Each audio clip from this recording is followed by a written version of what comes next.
Y llegamos ahora al capítulo 35 de Isaías, y damos gracias a Dios porque la batalla de Armagedón no va a ser el fin de todas las cosas. Llegamos ahora a las bendiciones del milenio, y este es un cuadro del reino. Tenemos aquí una expresión poética, una joya. Hay un cierto sentido de justicia poética en este capítulo, con el cual se concluye esta sección sobre el juicio. Los fuegos del juicio ya se han apagado, la espada de justicia está envainada. La noche de los problemas de este mundo ha finalizado, y la mañana de las delicias del milenio ha llegado. Esta sección finaliza en el tema de la paz sobre la tierra en abundancia y en prosperidad.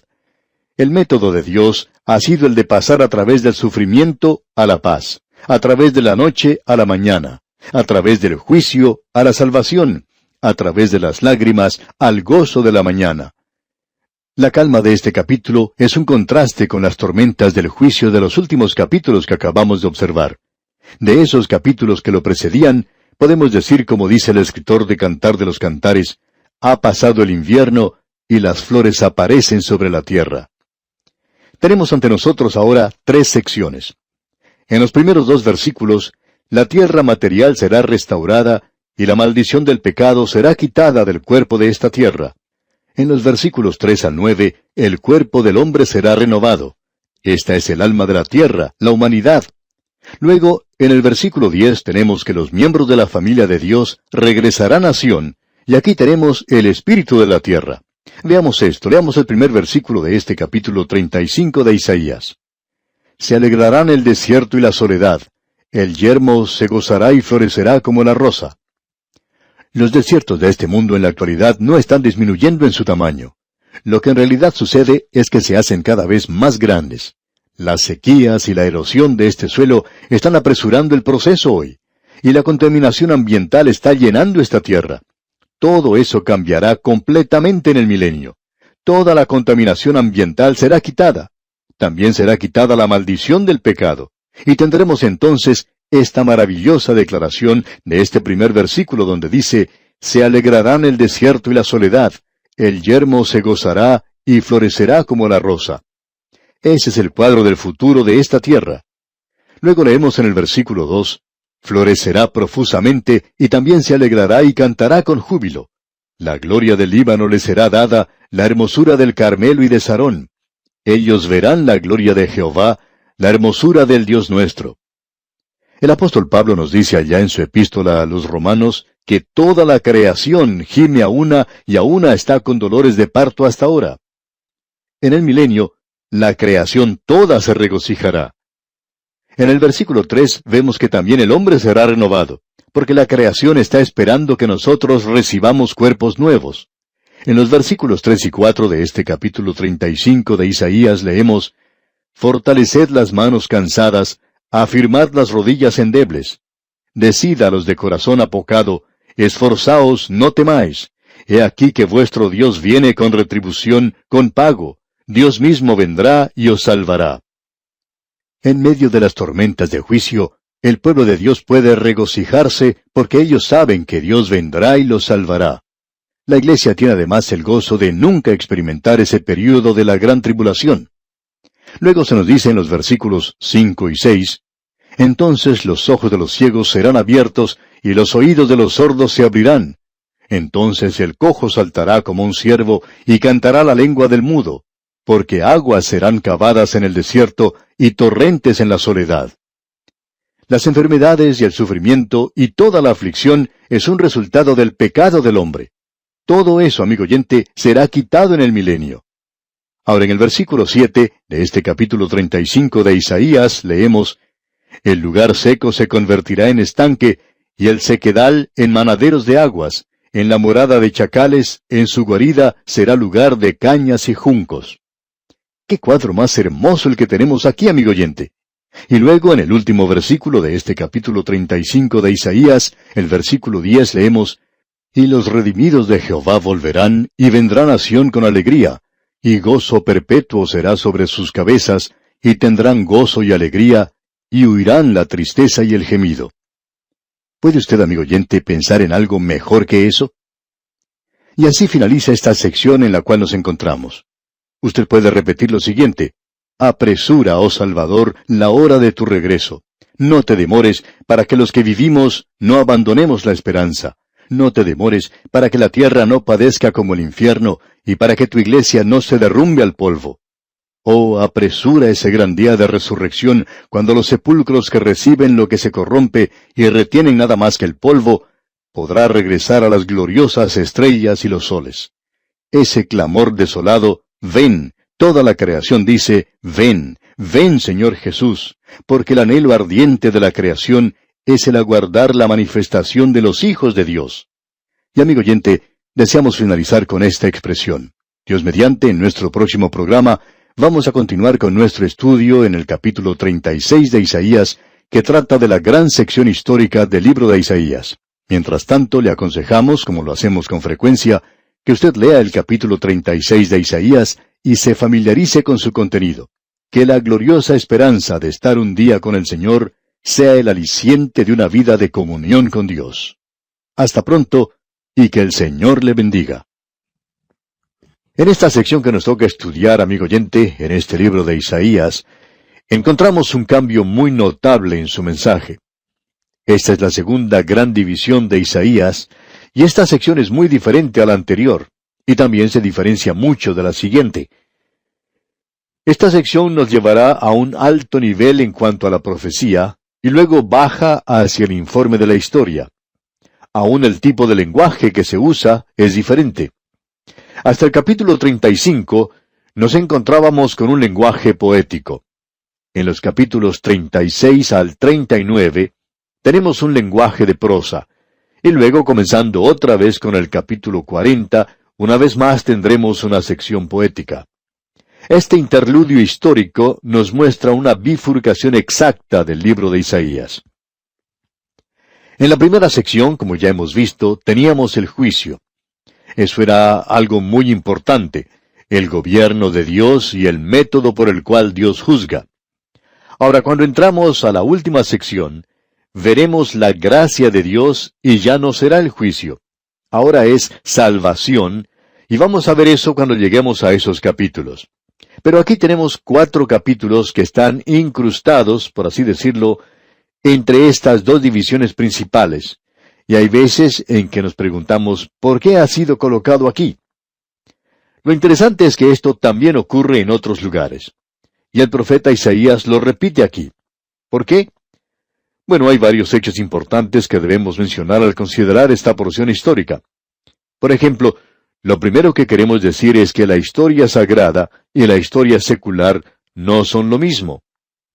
Se ha dicho que la historia divina no es simplemente historia. Nunca es sencillamente un relato de hechos pasados.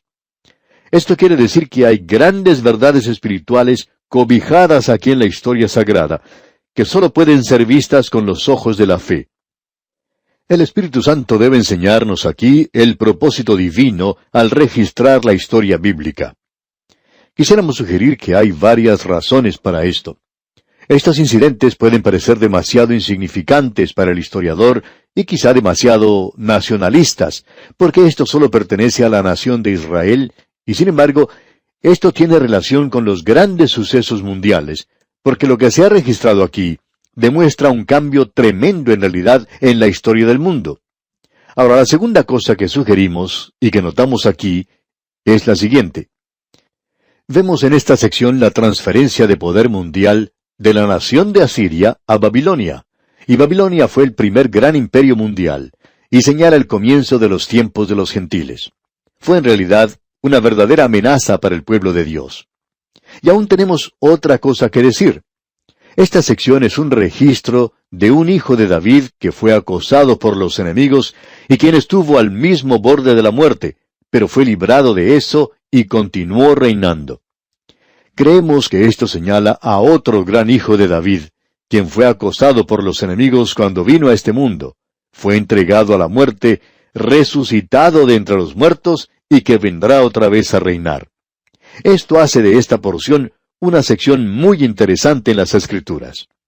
Regresamos otra vez a estos grandes eventos que se mencionan en esta sección. El segundo que queremos mencionar es que esto ha sido registrado 3 veces en las Escrituras. Usted lo puede encontrar allá en el segundo libro de Reyes, capítulos 18 y 19. También en el segundo libro de Crónicas, capítulos 29 y 30, ya hemos tenido esto ante nosotros en otra oportunidad, en realidad 2 veces, y creemos que vamos a pasar sobre esto aquí quizá un poco rápido. El tercer hecho significativo que tenemos aquí es que se mencionan grandes milagros que ocurrieron en esta breve sección. El primero de ellos es que el ángel de Jehová da muerte a 185,000 asirios. También vemos que el sol retrocede 10 grados en el reloj de Acaz. Y el tercero, Dios sana a Ezequías y extiende su vida por 15 años. Esta sección comienza con Asiria y cierra con Babilonia. Y en esta sección también tenemos 2 cartas muy importantes. La primera de ellas provenía del rey de Asiria, lo que provocó que Ezequías se dirigiera directamente a Dios en oración, y Dios libró a su pueblo. La segunda carta fue enviada por el rey de Babilonia, lo que halagó mucho a Ezequías. Él no llevó eso ante Dios en oración, y como resultado de esto, provocó la caída del reino del sur. Y eventualmente los llevó a la cautividad. Pero aquí estamos tratando ahora con el gran rey Ezequías. Y en esta sección, en el capítulo 36, vemos al rey Ezequías y la invasión de Sennacherib, el rey de Asiria. Luego, en el capítulo 37, tenemos la oración de Ezequías y la destrucción del ejército asirio. El capítulo 38 nos habla del rey Ezequías enfermo y su oración a Dios y su curación. En el capítulo 39 tenemos la insensatez del rey Ezequías. Volvamos ahora al capítulo 36 de Isaías, donde vemos al rey Ezequías y la invasión de Sennacherib, rey de Asiria. En esta segunda división encontramos 3 grandes secciones. Tenemos a Ezequías y Asiria en los capítulos 36 y 37. Luego tenemos a Ezequías y su enfermedad en el capítulo 38. Y en el capítulo 39 tenemos a Ezequías y Babilonia. En el primer versículo del capítulo 36 leemos: Aconteció en el año 14 del rey Ezequías, que Sennacherib, rey de Asiria, subió contra todas las ciudades fortificadas de Judá y las tomó.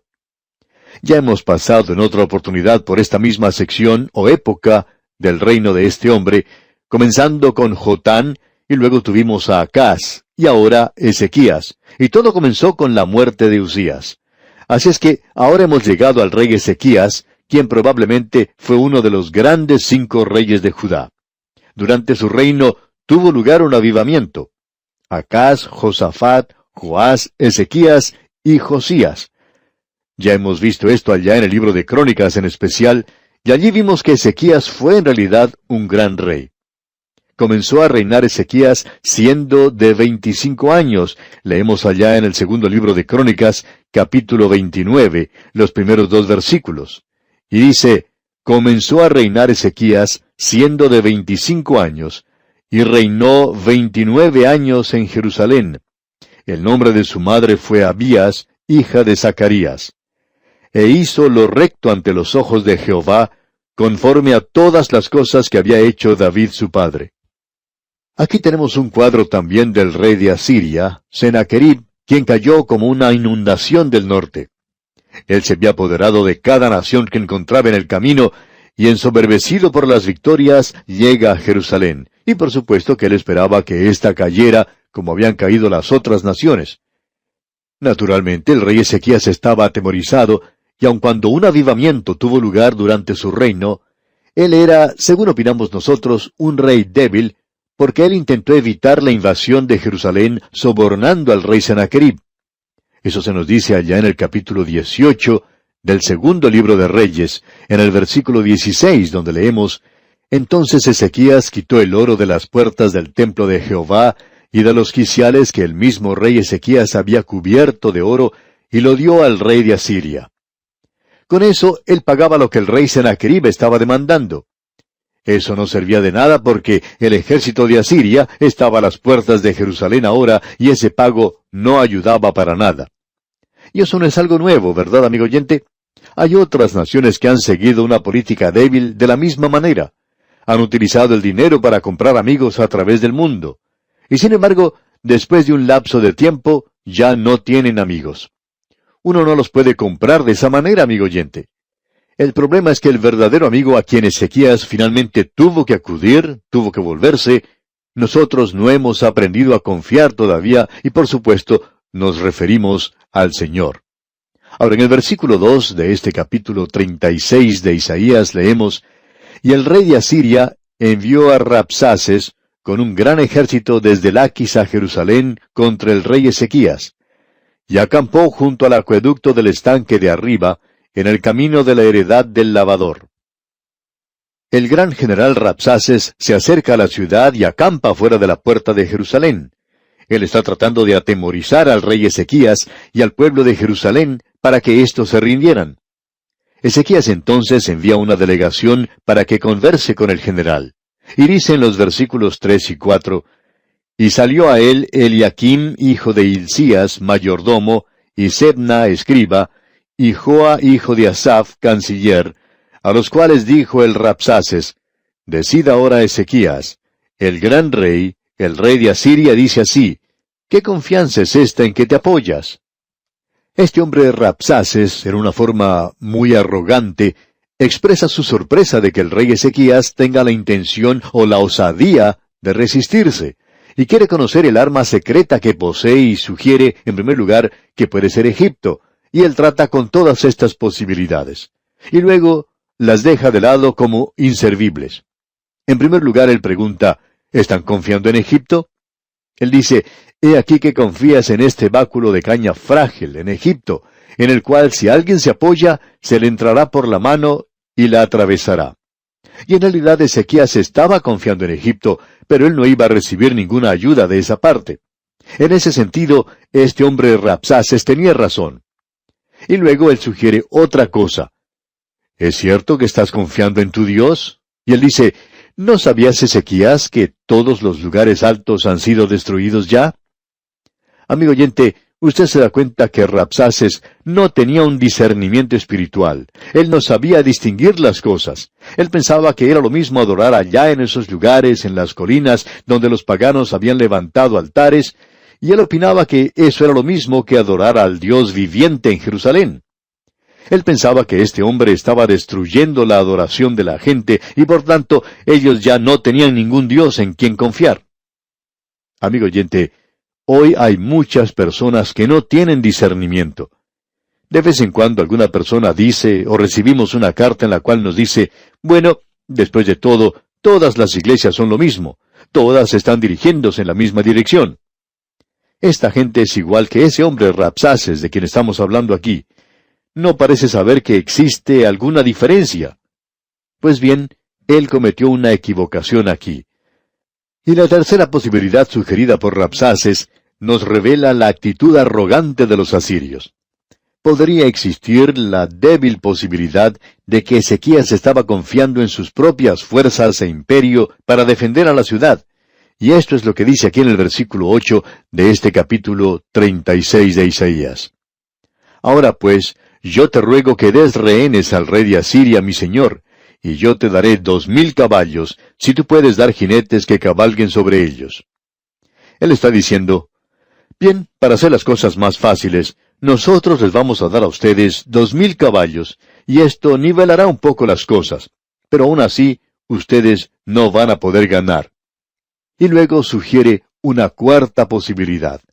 Él sugiere que Jehová de Israel ha enviado a los asirios contra Jerusalén, y por tanto Jehová está del lado de los asirios. Y de vez en cuando ocurre lo mismo en nuestra era. En la Primera Guerra Mundial los alemanes pensaban que Dios estaba con ellos, de su lado, mientras que sus enemigos pensaban que estaba del lado de ellos. Y lo interesante de todo esto es que dudamos seriamente de que Él estuviera del lado de cualquiera de estas partes. En este caso en particular, el Dios verdadero estaba usando a Asiria para destruir a su pueblo, pero Él no va a permitir que ellos se apoderen de Jerusalén. Y leemos aquí en el versículo 11 de este capítulo 36 de Isaías: entonces dijeron Eliaquim, Sebna y Joa al Rabsaces: te rogamos que hables a tus siervos en arameo, porque nosotros lo entendemos, y no hables con nosotros en lengua de Judá, porque lo oye el pueblo que está sobre el muro. Rabsaces, en su disertación, estaba utilizando mucha propaganda. Los enemigos siempre hacen eso. Y él está gritando a más no poder para que todos le puedan escuchar cuando él está dando estas diferentes razones. ¿Por qué? Porque los muros estaban llenos de soldados, y él quiere que todo esto llegue a Jerusalén y que pase de estos emisarios que le habían salido al encuentro. Esto es lo que provoca que este hombre Rabsaces hable un poco más fuerte. Y luego estos emisarios regresan y hablan con el rey Ezequías y le cuentan lo que estaba ocurriendo. Era una situación bastante triste en realidad. ¿Qué va a ocurrir ahora? Rabsaces, gritando a gran voz, dice aquí en los versículos 14 y 15, el rey dice así, no os engañe Ezequías, porque no os podrá librar, ni os haga Ezequías confiar en Jehová, diciendo, ciertamente Jehová nos librará, no será entregada esta ciudad en manos del rey de Asiria. Bien, ¿qué fue lo que sucedió entonces? Pasemos al versículo 22. Entonces Eliaquim, hijo de Hilcías, mayordomo, y Sebna, escriba, y Joa, hijo de Asaf, canciller, vinieron a Ezequías, rasgados sus vestidos, y le contaron las palabras del Rabsaces. Los vestidos rasgados nos hablan de humillación y vergüenza. Después de todo, el Señor Jesús dijo que Salomón, con toda su gloria, no había sido vestido como las flores. Pero las ropas, usted sabe, como dicen hoy, hacen al hombre. Pues bien, cuando las ropas o vestidos son rasgados, nos hablan de humillación y vergüenza.